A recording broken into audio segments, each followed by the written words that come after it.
दहिसावली येथे बाबा बंगाली पीर यांच्या उर्साचे आयोजन। दहिसावली येथे हजरत बाबा बंगाली पीर रहमतुल्लाह अलैह यांच्या पवित्र उर्साचे आयोजन करण्यात आले आहे।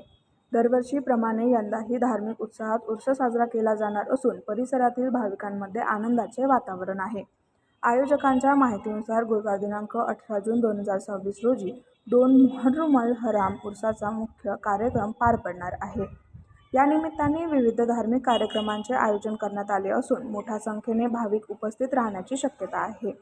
तसेच शनिवार दिनांक 20 जून 2026 रोजी सकाळी 9 वाजता फातेह खानीचा कार्यक्रम आयोजित करण्यात आला आहे। या धार्मिक कार्यक्रमात सहभागी होऊन पुण्यलाभ घ्यावा असे आवाहन आयोजक समद धारीवाला यांनी केले आहे। उर्सानिमित्त दहिसावली परिसरात भक्तिमय वातावरण निर्माण झाले असून विविध गावातील भाविकांच्या उपस्थितीने धार्मिक सौहार्द आणि एकतेचा संदेश दिला जाणार आहे।